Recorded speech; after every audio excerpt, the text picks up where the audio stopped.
Ma'am, we can start with the session. So shall we begin now? Yeah. Thank you.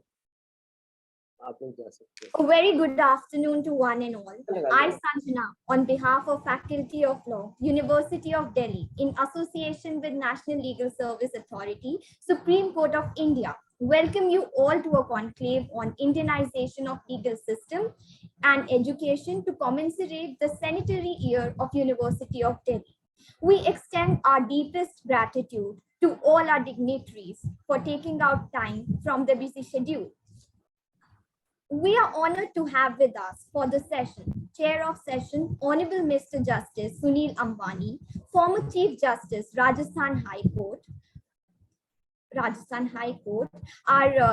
our guest of honor, Dr. Pinky Anand, Senior Advocate and former Additional Solicitor General of India, and Dr. Rajiv Mani, Additional Secretary, Department of Legal Affairs, Government of India, and special guest, Dr. G.R. Raghavinder, Joint Secretary, Department of Justice, Ministry of Law and Justice, Government of India.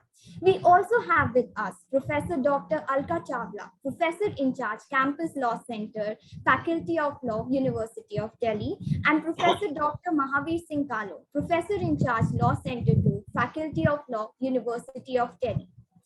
We shall now begin with our second session for the day, how to use technology in Indianization of legal system. Let me now invite Professor Dr. Mahavir Singh, Professor in charge of Law Center 2, to give the welcome address. Sir has a vast experience of more than 2 decades in teaching constitutional law, jurisprudence, and law and society. He has served as the chairman, Haryana Janhit Congress, visiting faculty at Center of Consortium for Educational Programs, subject expert for selection of judicial officers at the Bihar Public Service Commission are a few of his many notable achievements. Now I would request Sir to deliver welcome address. Thank you. Thank you. Am I audible? Yes, okay. Yes, sir. Thank you. Thank you, sir. Good afternoon, all of you. On behalf of Faculty of Law, University of Delhi, and National Legal Service Authority, Supreme Court of India, I cordially welcome eminent members of our law fraternity to this prestigious conclave. Indianization of legal system and education is a very contemporary topic, and I am very pleased to be part of it. In this session, there shall be deliberation on the use of technology in Indianization of legal system, and we have amongst us array of distinguished scholars. First, I would like to heartfelt welcome Honorable Mr. Justice Sunil Ambani Ji, who is chair of the session today. He is former Chief Justice of Rajasthan High Court. He also served as a chairman, Allahabad High Court Mediation and Conciliation Center, High Court and State Mediation Monitoring Committee and Computerization Committee, High Court and State E-Court Steering Committee, and it's our honor to have him with us on this stage today. So again, I welcome you, sir, for joining us. Thank you. Next, we also have, Sri Harish Salveji was supposed to join us as co-chair, but I am informed by director of the conclave that he won't able to join because of his sudden illness. So I sincerely regret for any kind of inconvenience on behalf of the organizer. We have Dr. Pinky Anand and Dr. Rajiv Mani. as our guest of honor. Dr. Pinky Anand is a senior advocate and former additional Solicitor General of India. She is recipient of the French National Order of Merit by the President of French Republic, directly at the level of officer. She has received several awards for excellence in law, including FICCI and Bharat Nirman. I feel proud to announce that she is alumnus of University of Delhi. She did her graduation from LSR and graduation LLB from Faculty of Law, University of Delhi. Here, I won't hesitate to mention she is first woman Secretary of DUSU in 1979 and 80 and won the battle by huge margin of votes. I welcome you, madam, from the bottom of my heart. I also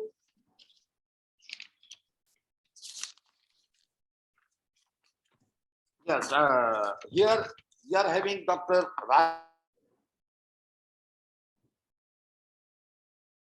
Mani, Additional Secretary in the Department of Legal Affairs. He is the group head presently looking after advisory work of various ministries of the Government of India, including Ministry of Finance, Ministry of Corporate Affairs, etc. I welcome you, sir, in this conclave. I also welcome G.R. Raghavinder ji as our special guest, who is currently Joint Secretary in the Department of Justice, Ministry of Law and Justice. He is also Mission Director for the National Mission for Justice Delivery and Legal Reforms.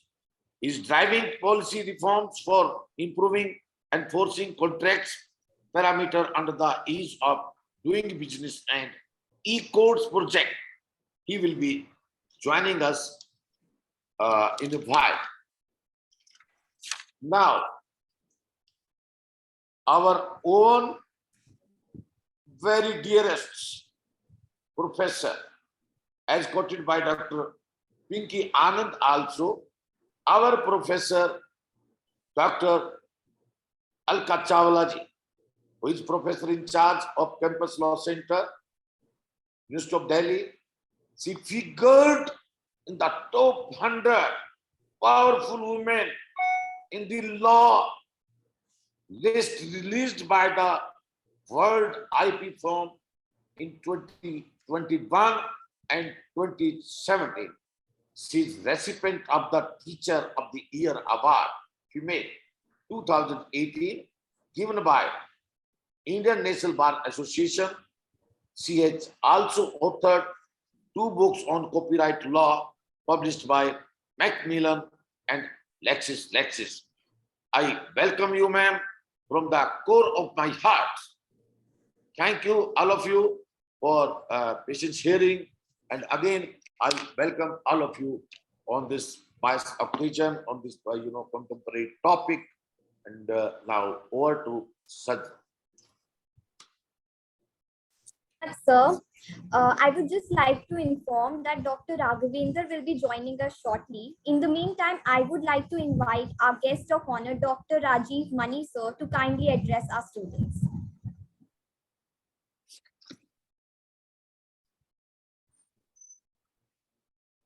Thank you, Sanjana.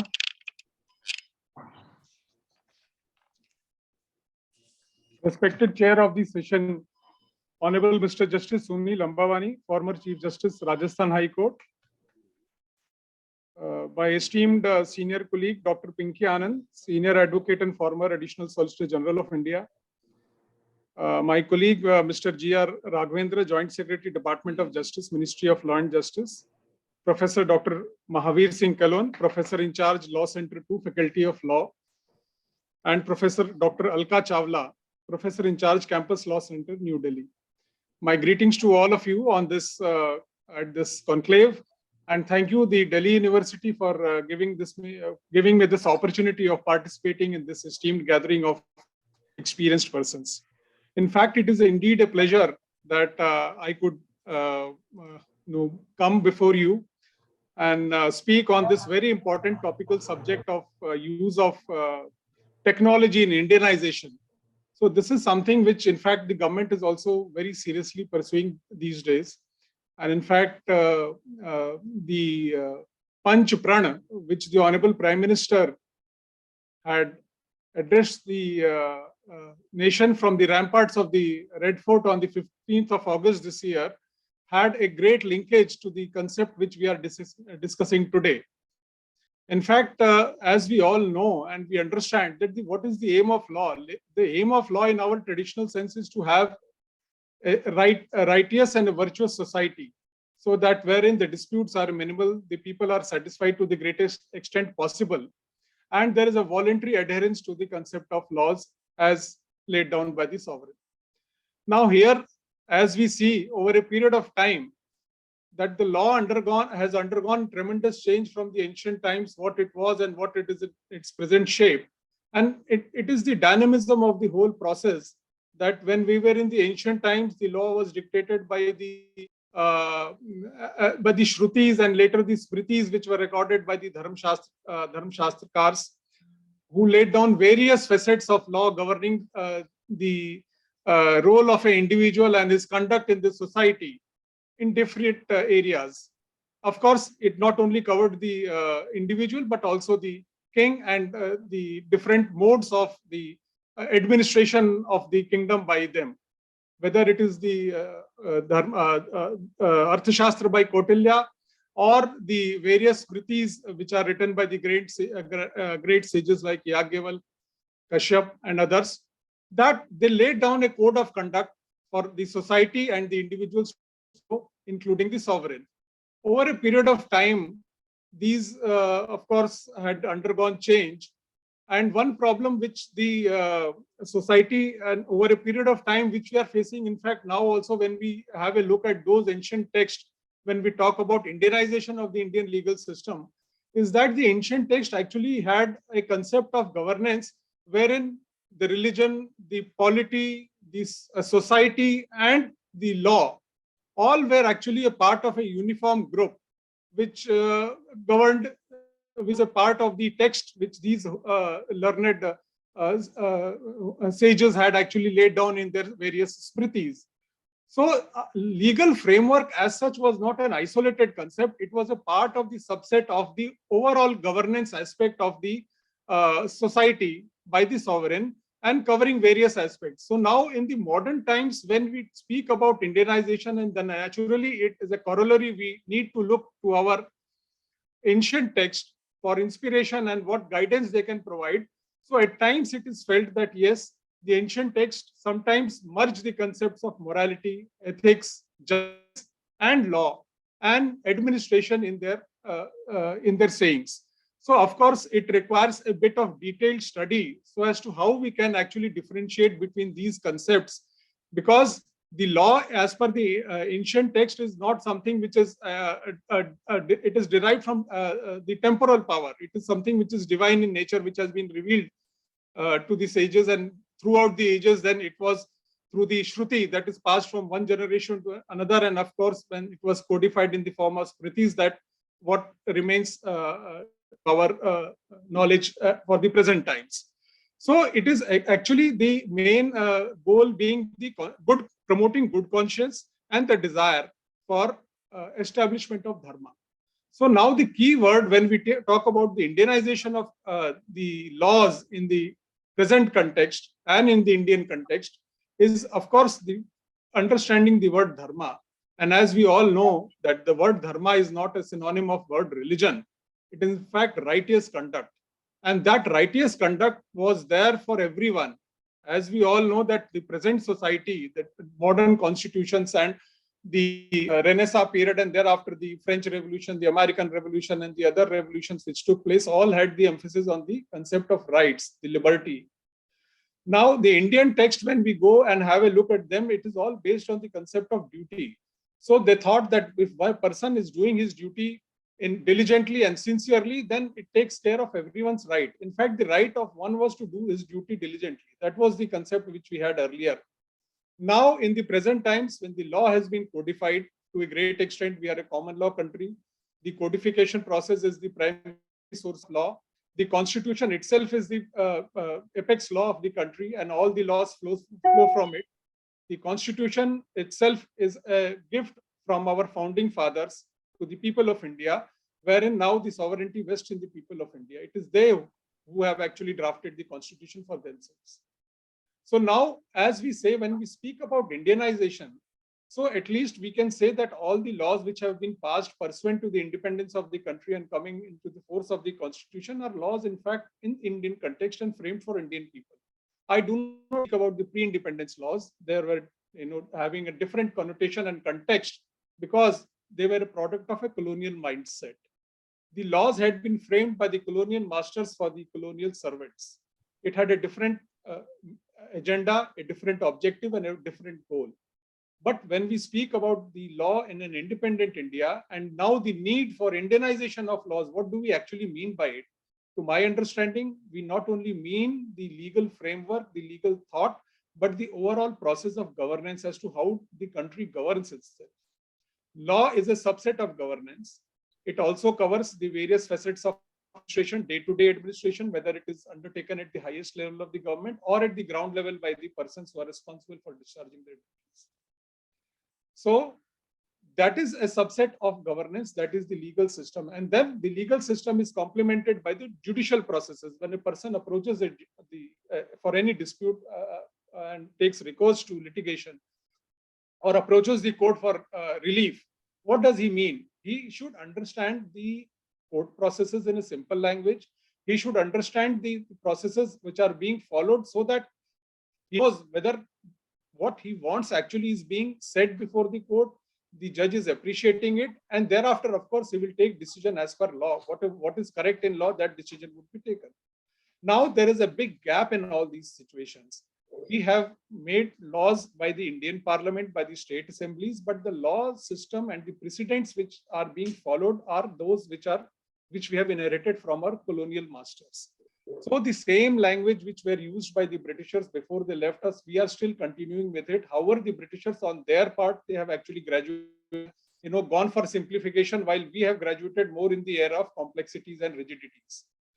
There is a plethora of laws which are there in our country presently. And I think, in fact, we should also address that now the law is not mainly found in the substantive law, that is the principal legislation, but more in the subordinate legislation, that is the rules and the regulations. So sometimes I feel that now it is an era of regulatory despotism. We need to curb the large number of subordinate legislations which are very difficult to understand, because of course we know that the parliament and the state assemblies do not have the time and the energy to devote time for drafting of these rules and legislations, and that is why they are left to the discretion of the executive so that they can carry forward the objective of the act. But at times, in that guise of the formulation of the rules and regulations, some discrepancies do happen and some complexities creep in, which make the administration of the act very complex and very difficult for any person to understand. As we all know, the language of the courts in India, superior courts in India, is English. The drafting of the laws in our own union government is done in English, and then it is translated in Hindi. The thought process is in English. We follow the British precedents, and that is how the laws are being drafted. And the ideas which we want to convey in simple language at times are not reaching the masses through the system of codification of laws or the enactment of various legislations. This is something which I think we need to really look into it, because when we speak about Indianization, these are the 3 or 4 major challenges which we need to face. First of all, the use of simple language, the use of local language, the use of language in the courts, and the simplification of the judicial processes. As a layman, we all know that there are 3 institutions where a person would not like to enter willingly. That is the courts, that is the hospital, and that is the police station. The language which is used in the police station while lodging an FIR, if you go, the complainant cannot understand what is being written. The language is so complex, comprising of Urdu words, which at one time may have been very relevant for the persons to understand, those who were the ruling class, but at present times it is very difficult for a person to understand the contents of the FIR which are being lodged, or the contents of the term which are used in revenue records. These are very complex terms for a modern educated person to understand, because there is a great disconnect between his thought process and the language which is being used. So the Indianization, concept of Indianization of laws which we are discussing about, and of course how the technology can augment it, can help in implementation, is twofold. First of all, as I mentioned, that we need to take reforms at the legislative reforms for simplification of laws and languages. Of course, for new laws, we have already initiated that, but a great plethora of laws which we have inherited. In fact, there are about 207 pre-independence laws which are still effective and still under implementation in our country. They have been passed when we were the colony of Britain. So there is a different, angle to those laws. The present laws which are being drafted, Ministry of Law and Justice, efforts are there so that they are in simple language. But as I mentioned to you, the court language is also English. Of course, about 4 or 5 high courts have already initiated the process of use of bilingual. That is, they can use Hindi in the case of Uttar Pradesh, Bihar, Madhya Pradesh, Rajasthan. And there are other proposals from other states also, so that the high courts can use the regional or the regional language and along with English. So that is something which we can, and now with the live streaming of cases, many high courts have started, and now the Honorable Supreme Court also has started live streaming the cases of the being referred to the Constitution benches. So there is a, great urge in the public to see these proceedings, to understand them. But complexity in language and the complexity in processes makes a disconnect. This is what we need to address. So first of all, while we need to look at our ancient texts, our ancient wisdom which is there, and there are plethora of laws which are there in the secular regime itself. They do not apply to any religion specific. They lay down the concepts which are actually applicable even today to a person of any religion. They are since secular law, and they cannot be classified as a law for belonging to any particular religion or any subsect of any religion. So in that manner, when we speak about Indianization of laws, the subject is quite vast. It is very subject of great relevance. In fact, in today's time, it requires a lot of discussion, debate among the various stakeholders, with the executive, with the judiciary, and of course the legislature, because these are all the 3 organs which are there in the formulation of any law. The executive initiates it, the parliament enacts it, and the judiciary interprets it. So the role of all the 3 organs of the state are equally important in the administration of laws. Now, when we come about the other processes, that is the judicial administration, that is also the sovereign function of the state. Traditionally, the concept of courts was not there in the ancient times, and the resolution was mainly done through the panchayats or the local councils or the shrainis in the commercial guilds of merchants who were dealing with a particular type of trade or commerce. In fact, today, in the present context, the government is greatly taking the step forward for reforms in the arbitration law, and various amendments have come from time to time in facilitating the easy resolution of commercial disputes through the alternative dispute resolution mechanisms, mainly arbitration. The second concept of ADR, that is mediation, is also very eagerly taken up by the government, and a bill in this regard is already there for the parliament, and hopefully by the winter session of this year, it may be enacted. That is a concept which is a very similar and very familiar with the Indian mindset. Because over a period of times, having been governed by the Britishers, all of our mindset actually and psyche has become court-centric. Whenever we have a dispute with any person, we always say that we will see you in court and we will meet in court. In fact, even young couples going for divorce, they have such bitterness in that they say that we will not talk to each other, we will not talk to any mediator, we will only see you in court. So this is the court-centric concept which has actually occupied our minds. We need to change it. We need to encourage the traditional, mode of resolutions, mediation, and that how can be done, because it is intrinsically linked to respect for elders, and elders not only in our family but elders in the society. So until and unless the whole subset of, education, legal education, and the governance aspect merge together and see that the disputes can be contained through informal methods, and in case they are required to be brought before the courts can dispose them of within a easy, effective, and with minimum costs. That actually means the true concept of dharma in its interpretation in the modern times. That is, the persons who are entitled to perform their duties, they perform their duties. The persons who are entitled to enforce their rights, they enforce it with minimum inconvenience. These are the concerns we can undertake and which we should undertake. And now the second topic is regarding the use of technology. Use of technology, as we see, is a major factor.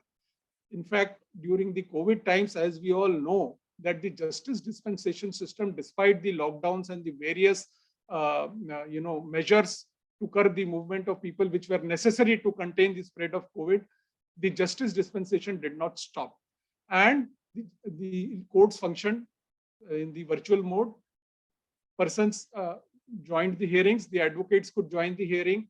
Justice dispensation and decisions were as fast as could be possible with this aid of technology. Now, when this technology is already there, it has become a part of our system. In fact, the present session which we are having is also just a manifestation of that same technology. We have not seen each other in person, but we are meeting through virtually and able to understand each other's thoughts and each other's goals as to what we want to achieve through this conference. So these all technology is, of course, my other colleague would be dealing in great detail. But what we require now is that the goals, the Panch Pran, which the Honorable Prime Minister had mentioned during the ramparts of the Red Fort, that is, goal of developed India by 2047. We need not be a developing country anymore. Beyond 2047, we need to be a fully developed country. We need to be proud of our own institutions. How can we be proud of our institutions? Only when we are proud of our own language, our own culture, our own traditions. We need to remove all the traces of colonial mindset. In fact, the government has already, in the armed forces, there are many traditions which are based on the colonial legacy. They are also being changed and removed. Similarly, we take pride in our roots. This is what concept of Indianization is, and which is going to take place in this conclave in the field of legislation. Then we talk about our unity of goals, objectives, and unity amongst people. That is a concept which we need to promote, and that can take place when the law is applicable equally to everyone. There is no discrimination. So that is, in fact, unity is is assisted by the concept of rule of law. Then this sense of duty amongst the citizens. That is something most important. And again, it links us to our own ancient traditions where everyone had, we have a duty-centric society. And when we used to perform our duties, all the rights of the people were, and the society were safeguarded.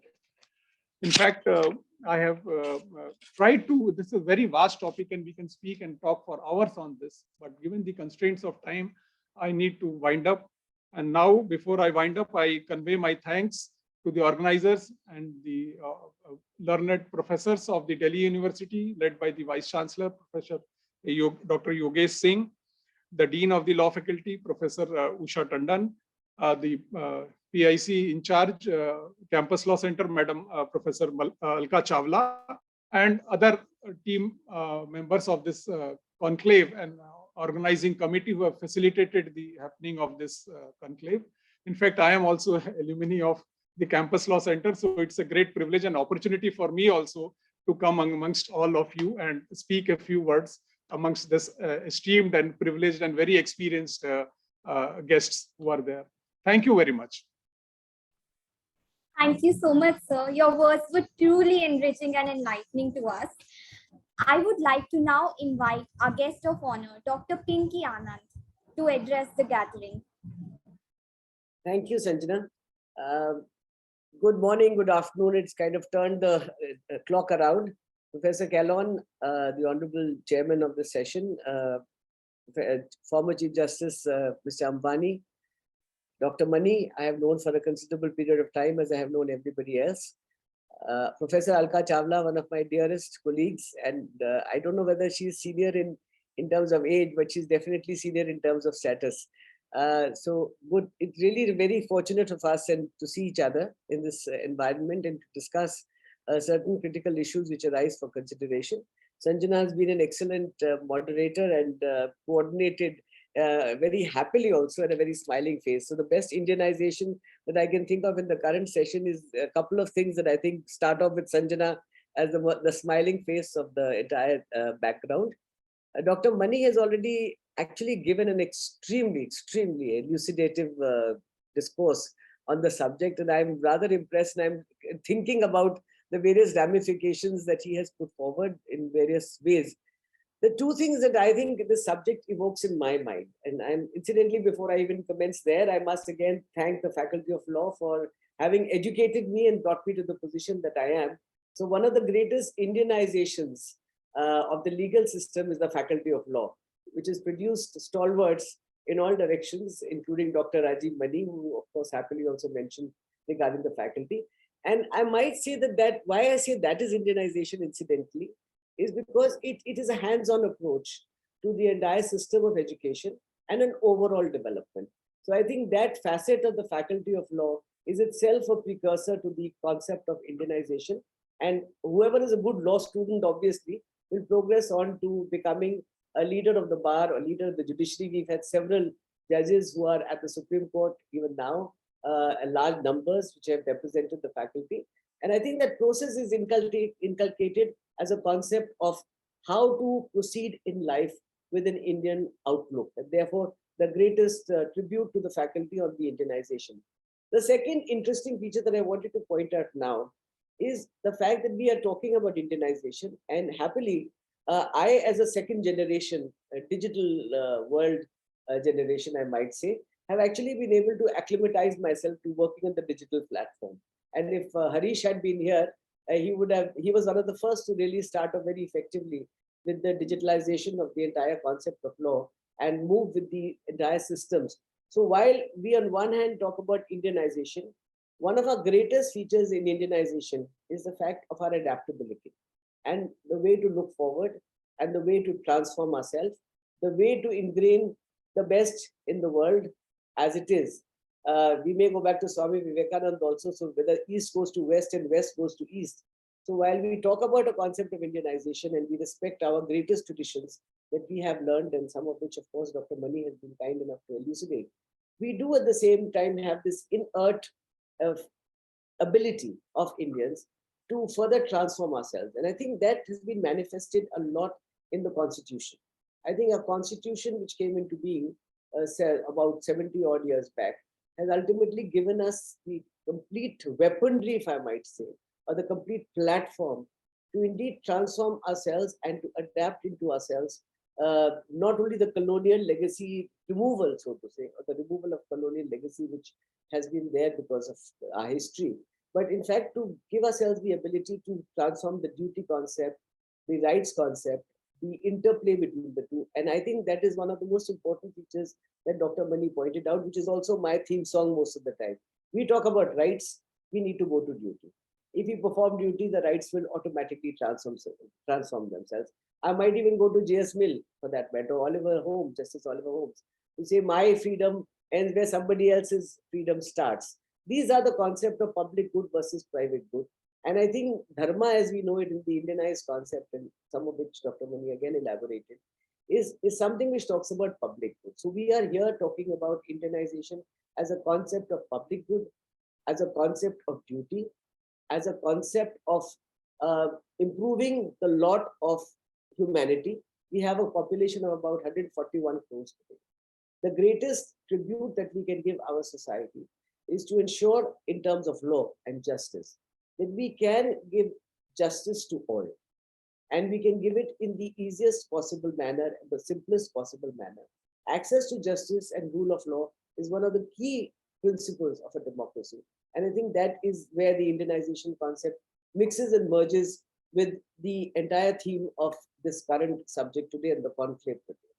I might go back to why we have come to this discussion on this platform, on this subject.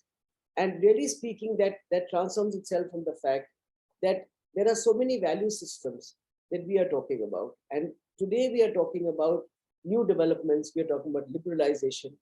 But at the same time, I would title my subject as Back to Roots.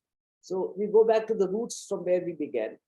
We see and analyze as to what our scriptures have given us in various different forms as far as law is concerned. The mandate of that, the value system of ethics, the value system of morality, the value system of public good, and to transform that into the concept of law, because justice itself also, blinded as it is with the nature of justice, it still delivers a principle to each and every person. So recently, again, our Prime Minister Modi ji, of course, brought forward this concept of Indianization. It has been adapted very well by some of our courts and judges. Chief Justice Ramanna, for example, recently called about Indianization as the need of the legal system to provide greater access to justice to the poor as the need of the hour. So that is one facet of Indianization that I think has gained a lot of importance. And we also have Justice Nazir, who was kind enough to put forward the entire process and underscore the need to throughout the colonial legal system, as not throughout, adapt, I would say, which is detrimental to national interest, and embrace the great legal traditions as per Manu, Kautilya, Katyanana, Brihaspati, Narada, Parasara, Yajnavalkya, and other legal giants of ancient India.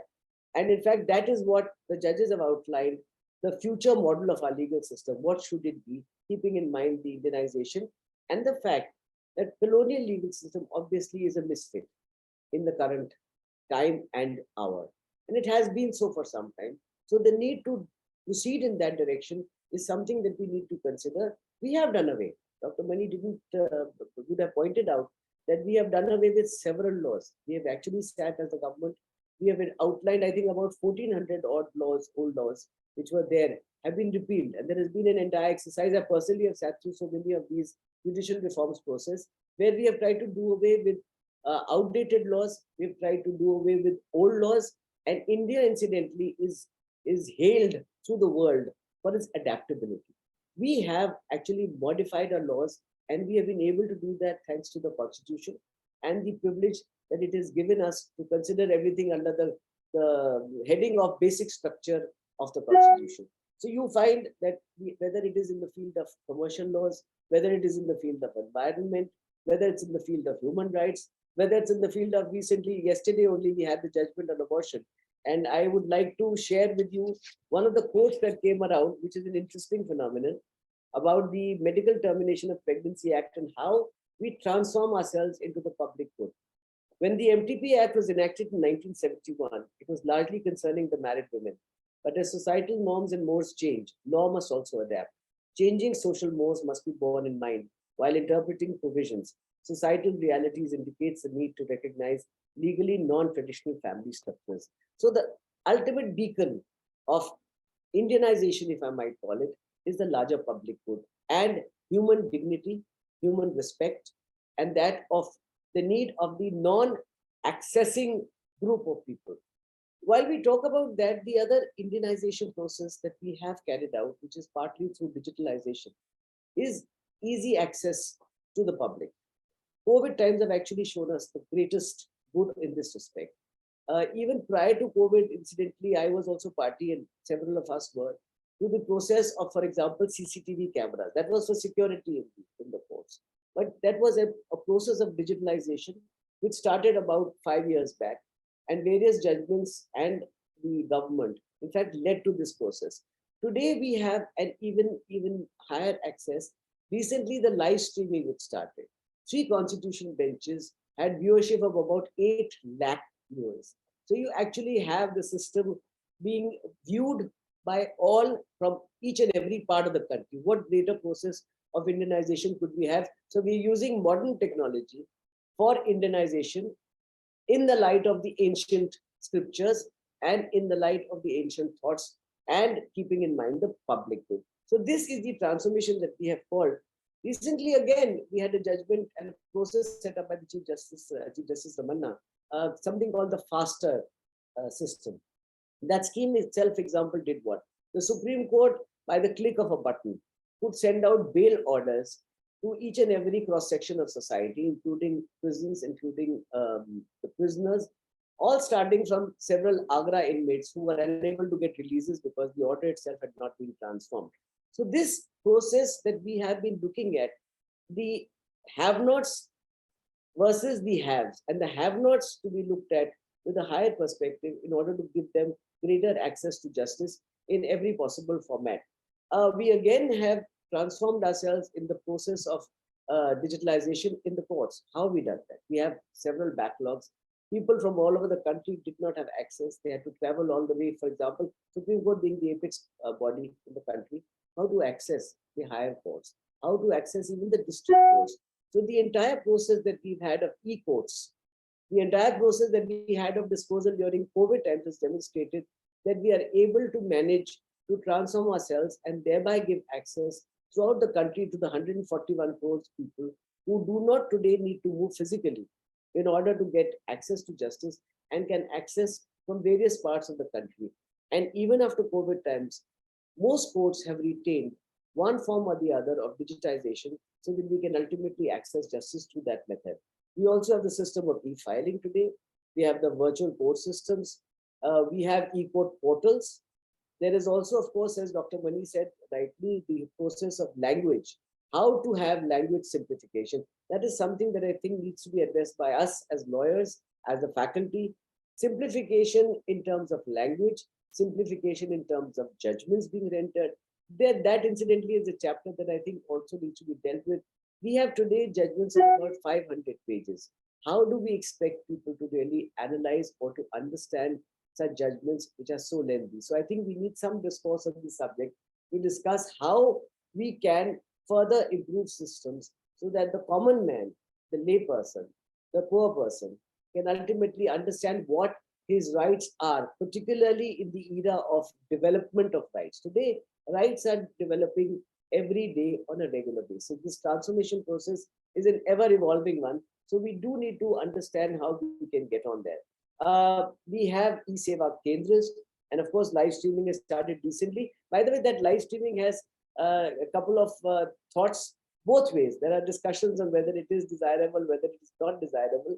But all I can say is that today you cannot have people within the court premises in any physical manner, that it would be an impossibility aside from access. So live streaming itself gives that ability to people to access justice from whichever part of the court they come across. One last part that I would like to talk about at this point is public interest litigation. I think the evolution of public interest litigation itself has been a process of Indianization for us.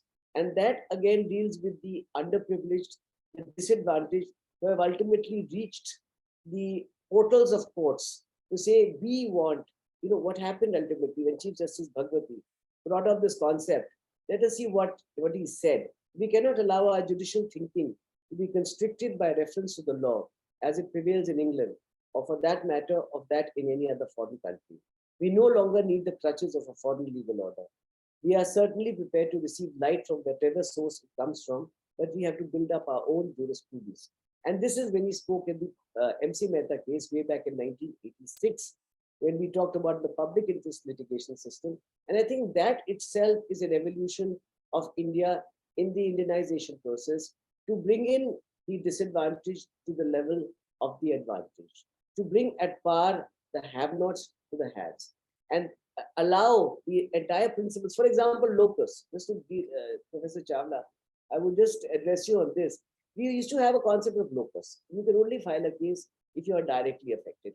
Public interest system is the first time that you actually allowed a large cross-section of people or a cross-section of people to fight for the rights, not only of their own rights, but for the rights of others. So, for example, the bonded labor, for example, the jail prisoners, for example, let us say women. We've had major achievements in this direction. And I would just flag it at the last instance to say this. Let us see how the Supreme Court has been, in fact, taking care of this in coordination, I would say, in one way, with the government also. Triple Talaq case.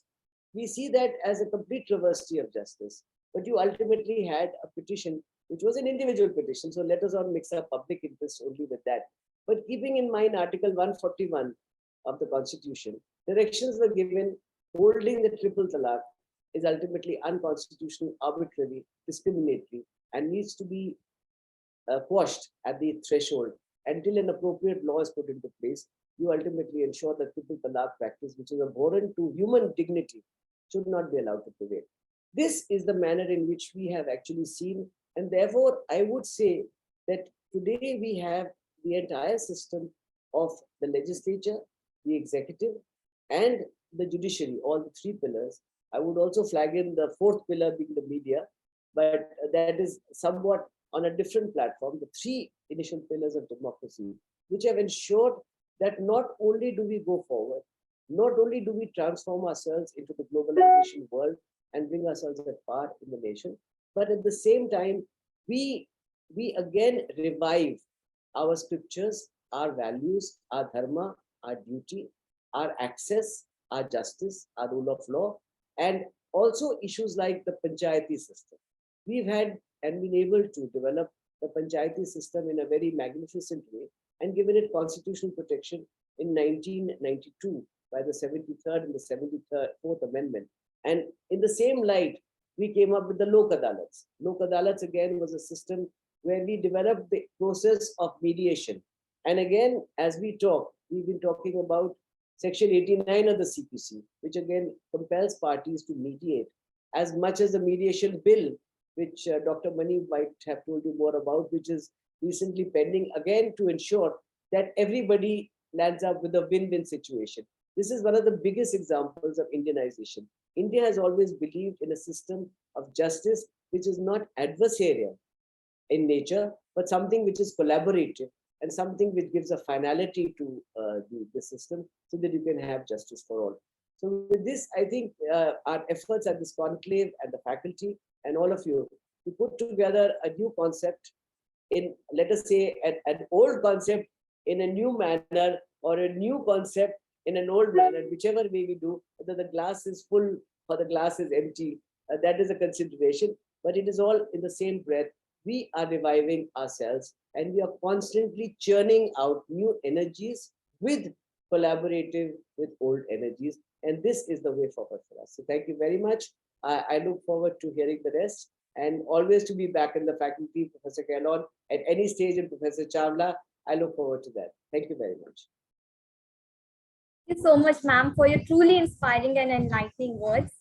Now, I would like to invite our chair, Honorable Justice Sunil Ambani, to kindly address our students.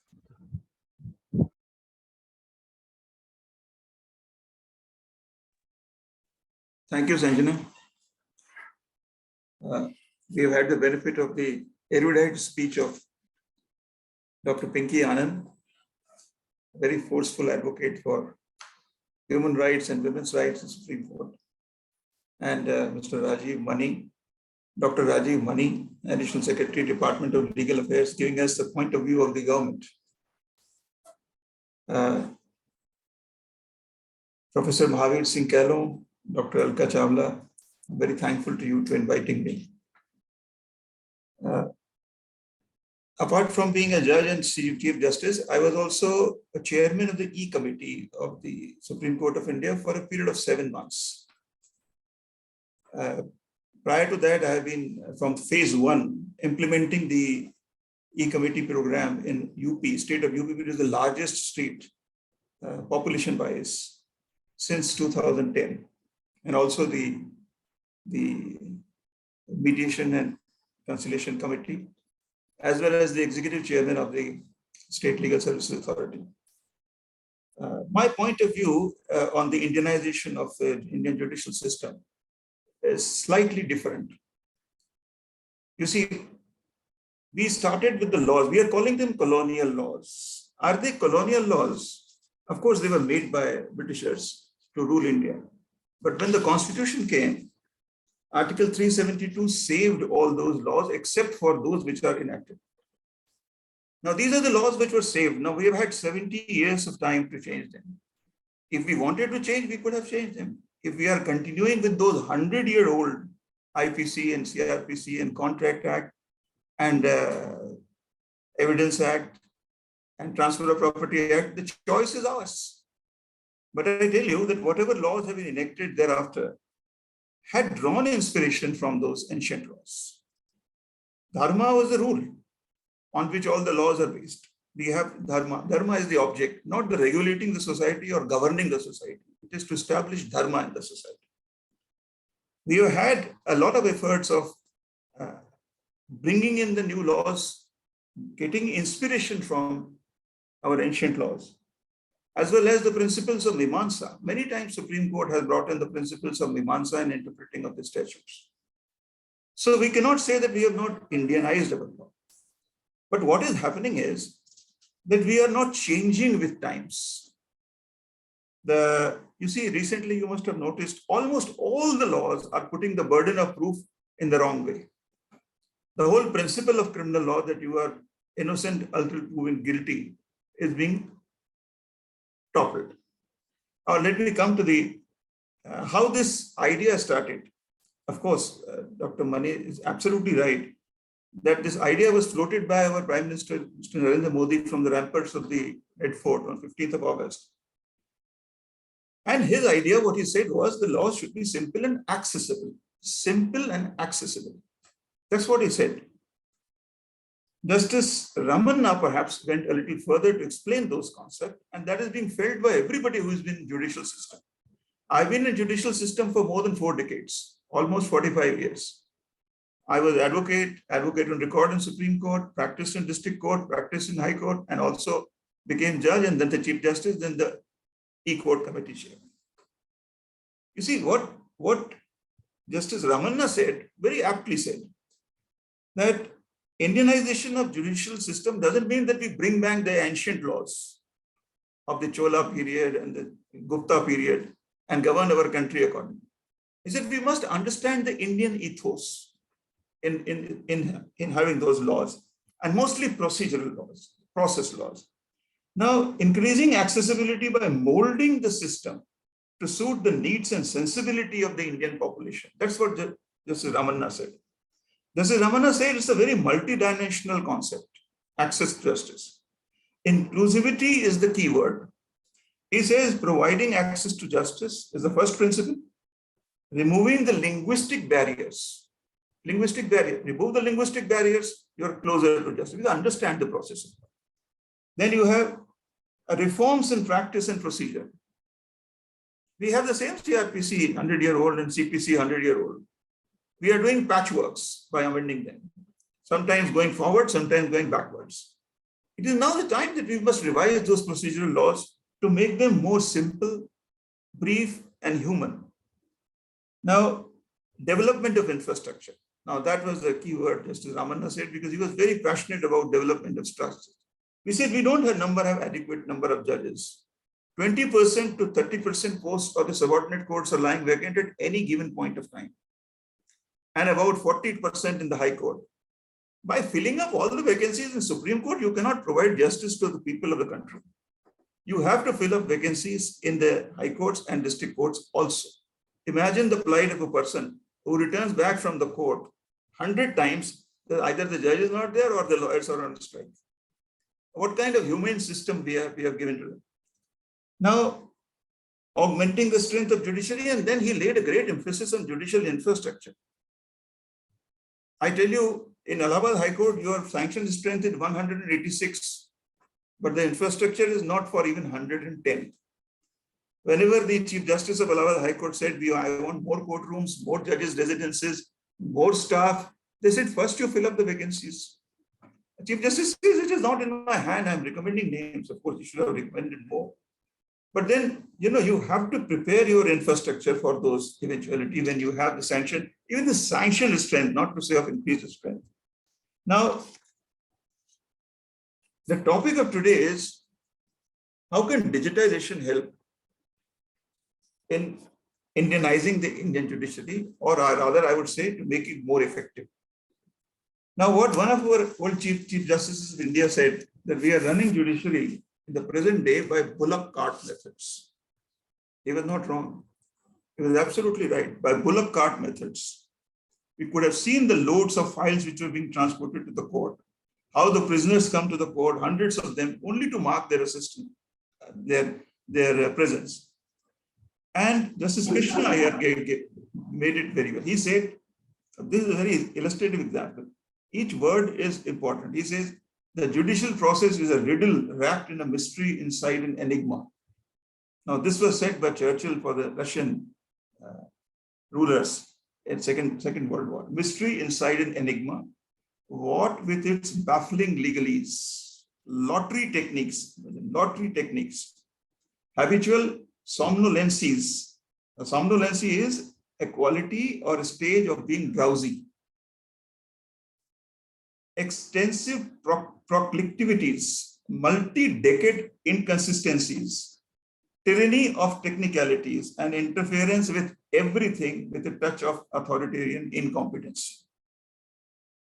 Imagine a judge today sitting in civil, tomorrow criminal, third day he's in corporate matters, on the fourth day he's sitting in tax matters. See, that is why the technology had to be brought in. And I'm a first, because I've been there implementing this technology, the E-Committee, I've been there, the head of the E-Committee also. Technology is not to humanize, to Indianize the judiciary. It is to humanize the judiciary. It's to make it transparent. You see, what we say is the sunlight is the best disinfectant. Similarly, technology makes the whole system transparent. Technology can make the system moving less in corruption, people having more trust and confidence in the system when they see from by logging on, where is the case, what is the stage, who's the judge who's going to hear it today, and you don't have to rely upon the lies spoken by his counsel. I've also been a counsel, please pardon me, lies spoken by his counsel. Aaj tumhara case ho jayega, aaj ho jayega. And he knows that it will be adjourned. The litigant knows where his case is, what is the stage. Now, what are the simple methods to Indianize our judicial system, to make it more humane?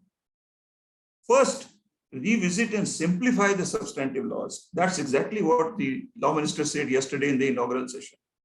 We have to simplify our laws. And can anybody read the Income Tax Act or the GST Act, or in any way forget about it, the 20 provisos and 6 explanations? You know, it is impossible. Even a lawyer can't read it. Even a judge has to go through it 10 times. So what is that law if it has to be implemented, if it can't be understood? So what law minister said was absolutely correct. We have to simplify the substantive laws, the laws, entire laws. Now what he said that we have done away with so many thousands of laws. We have done away with so many thousands of regulations and notifications. Nothing great about it. This is called, in Europe it is called, England it is called legislative spring cleaning. You have to remove those laws which are absolute obsolete laws. I'll give you an example. A few years back, wearing a Gandhi topi in Punjab prison was a crime because the prison reforms were not made, prison rules were not changed. So this all has to be done. There is no great achievement in removing the redundant laws from the statute books. It only, takes them away. And no one uses those laws, those redundant laws.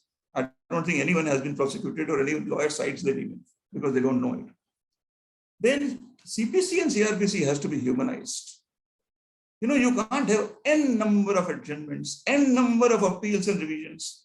I'll tell you a very interesting example. Dr. Pinky Anand, it's a very interesting example. When I was a lawyer, I was visiting. I met a very old client in the Allahabad District Court. I asked him, how often do you come to the court? He said, oh, I've been coming here for years. Is it the first generation or second generation? Well, within a short time, I think I remember the case was instituted by my father. Do you know what is the case about the prayers? He says, I don't know. I'll have to ask my lawyer. Then he said, now what is the stage of your case? Now what he said was startling. He says, मेरे case में मुकदमे पर मुकदमे का मुकदमा चल रहा है. So what do you mean? This is nonsense. He says, my case was dismissed in default. The restoration application was dismissed. I filed a revision, then an appeal. Then the High Court remanded it. So now I am in the remanded appeal. And what are the prayers in your plaint? I don't remember. This is the system which we have given to the litigants. where the poor litigant does not even know where he is. And once he says, why do you come to the court so often? He says, I like the samosa in the canteen, therefore I come to the... See, what I'm saying is, it may look very funny, but this is the reality. Delhi is not India. When you go to Saket Court and see beautiful courts with time boards and display boards and everything running very well, just cross over 50 kilometers to Ghaziabad. Just cross over another 30 kilometers to Meerut courts. I promise you, you will not be able to stand there for half an hour. I was Chief Justice of Rajasthan. Recently, I went in an arbitration case. I just walked over in the district court. Beautiful building, everything was beautiful.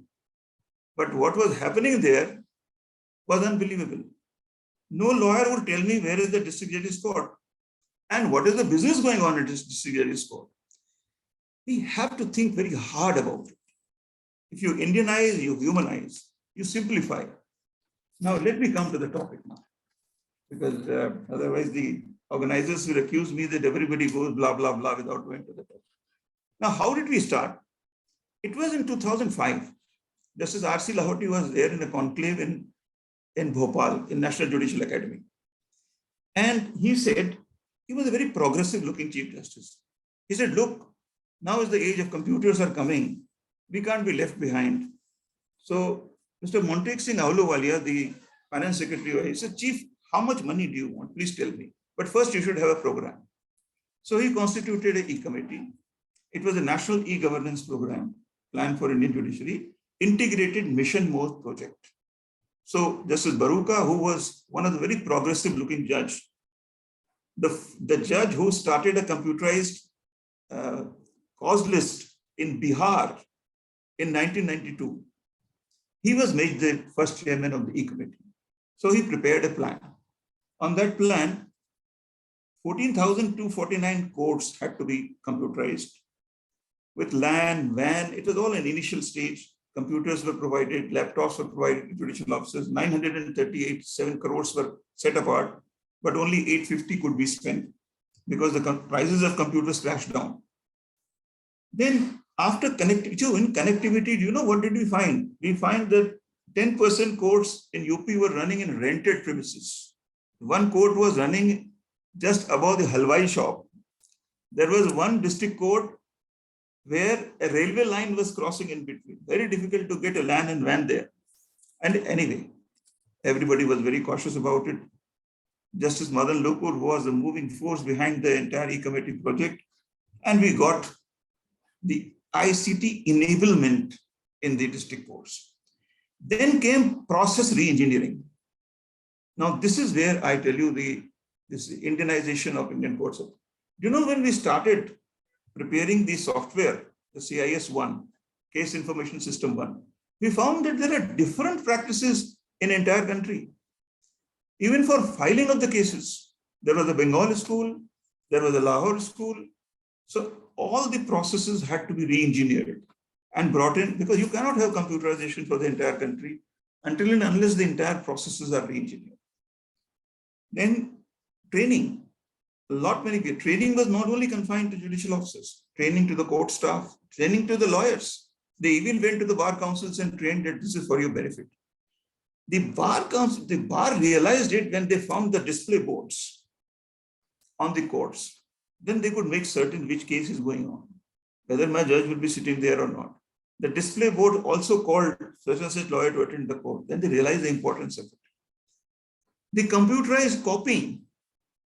We started computerized copying. That was one of the major benefit to the litigants. The same day, you can get a copy. It will be uploaded on the server. It will be downloaded and given to you. There were various hiccups. Doesn't matter. We've succeeded in doing that in almost the entire country. On 7th of August, 2013, the Chief Justice of India inaugurated the e-courts national portal, opening up the entire development of the e-committee or the National Judicial Data Grid for the general public and the availability of the entire data. And 5 years later, 11th May 2018, our Prime Minister, Mr. Narendra Modi, inaugurated the Integrated Case Management System, ICMS, at Vigyan Bhavan, integrating the Supreme Court with 24 high courts. the development was made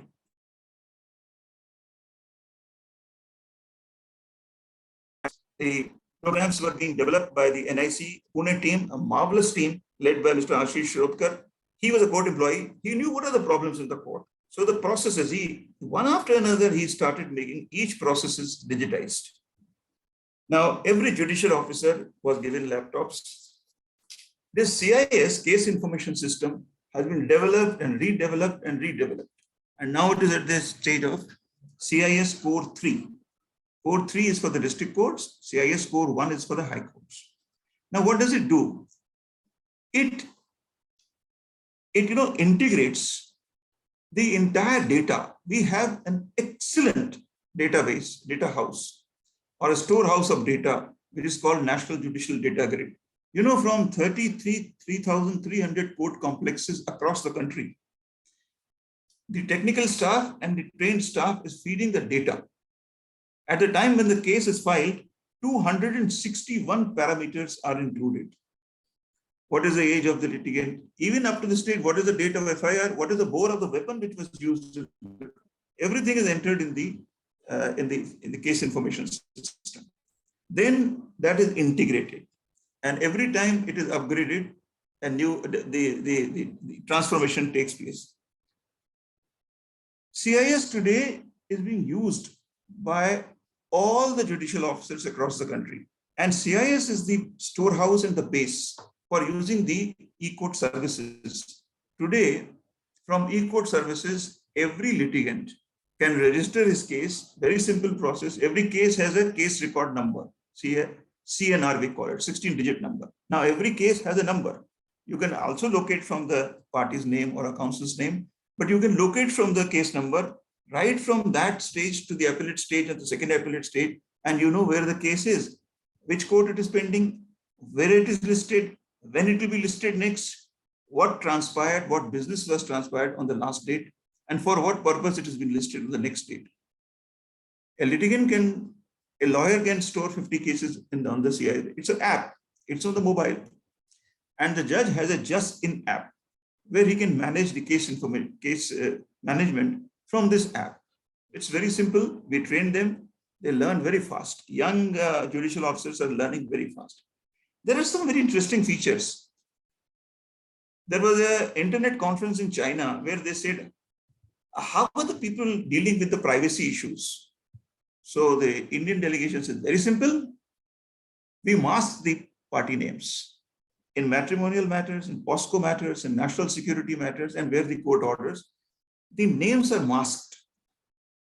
Proceedings are there, but the names, because no one can come to know, because in matrimonial case, no spouse wants that the other spouse may come to know what are the pleadings of the other side, what is the progress of the case. So that access is given only to the concerned party. Now, pandemic struck us very hard, extremely hard.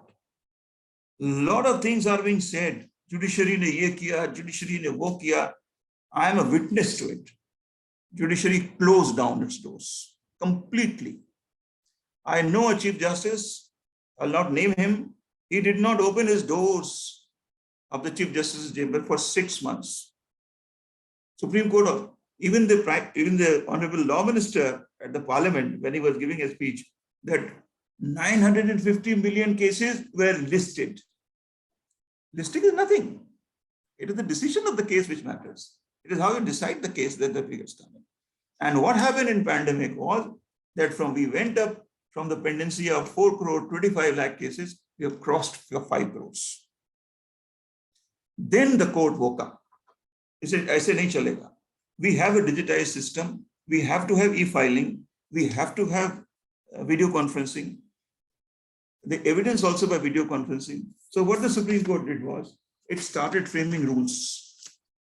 Now the video conferencing rules came on. These 3 set of rules have come on 28th of May 2021 by Supreme Court. Video conferencing rules for live streaming of court proceedings arising from Swapna Tripaঠি's case, and rules for online electronic filing, that is e-filing. All these 3 rules came to be adopted by the high courts and district courts on 28th of May 21. So the progress of digitization is not very old. That landmark developments have taken place during pandemic period. And not only that, the Supreme Court issued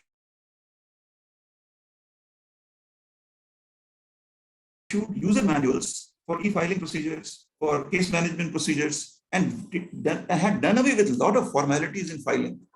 Now you can file, your court fees can be assessed, and you can pay by e-pay proceedings. We also have now digital courts, but they have so far been used in only challan cases and very, very petty cases. Now, AI, artificial intelligence, a lot of talk has been made about use of AI in judiciary. Will AI be successful? Will we be able to use AI in judiciary? See, artificial intelligence is on legacy data. When they started using artificial intelligence in case proceedings, they tried to adopt the US procedures. In US, setting of bail has a hearing. यहाँ तो हम कहते हैं bail to the satisfaction of the chief judicial magistrate. Their setting of bail, whether it is a bail of $10,000 or $1 million, depending upon the offense and the person. So what happened there was, when they started using AI, they found that for generations they have been discriminating blacks. So the entire data of setting the bail depended upon the legacy data. We have to go on AI very carefully. For AI, we have to take very small steps. But if AI is used, a lot of procedural and processor issues can be solved. Now, let me say just a few words about the National Lok Adalat. I have been executive chairman of the UP State Lok Adalat. See, Lok Adalats have been a tremendous success because petty cases had to be moved away from the courts. You can't keep a case in a court where the fine is only 500 rupees. I'll give you an example in just half a second. When I was Chief Justice, a judicial officer came from Banswara. It is a tribal area in Rajasthan. I said, how many cases are there in your court? He said, 500. And how many cases are of which nature? He said, mostly of the Forest Act, about 300-400 cases. I said, what is the fine? 500 rupees. For 500 rupees fine, the tribal, wearing only one set of clothes, depriving his children his lunch or his one set of meals, comes to the court to pay 50 rupees to the council, ultimately to pay 500 rupees fine. I said, why don't you go and dispose it off? Pay a fine of 100 people from your salary. Your 20-30 cases will be disposed of on that. You know, you have to have a human approach. You cannot see litigant as a customer. He is availing your services.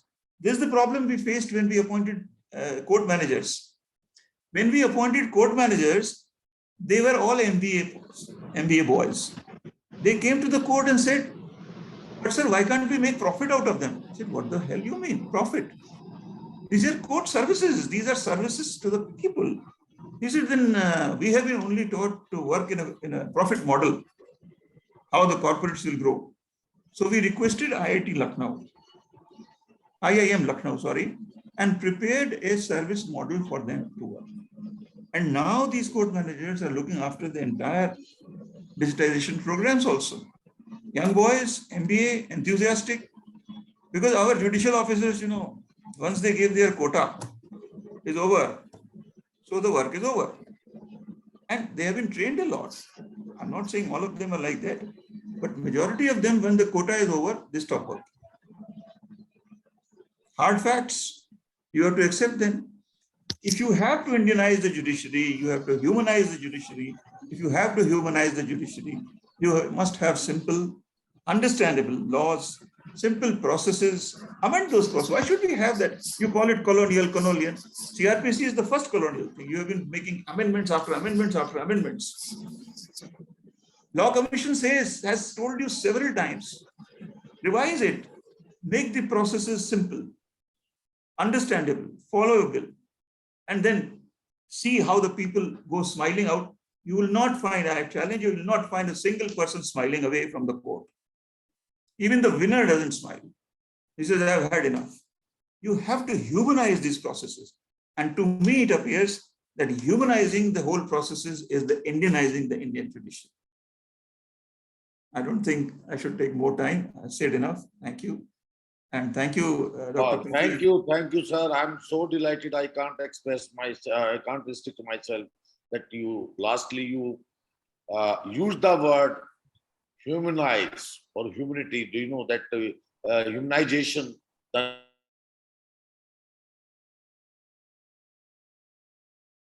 Except other kind of Asian or Indianization, there is the need of the humanization. In my class also, I always cry that forget any kind of ism, either it is casteism, regionalism, or sexism. In case if you want to nurture any kind of ism, then kindly nurture the fibers of humanism.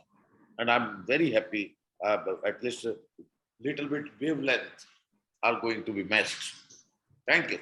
Thank you. I Thank you, can't, Professor Kalam. I could not restrict. Thank you, Professor Alka Chawla. Thank you. I would like to thank your lordship for sharing his anecdotes with us. Your words were truly inspiring and enlightening, sir.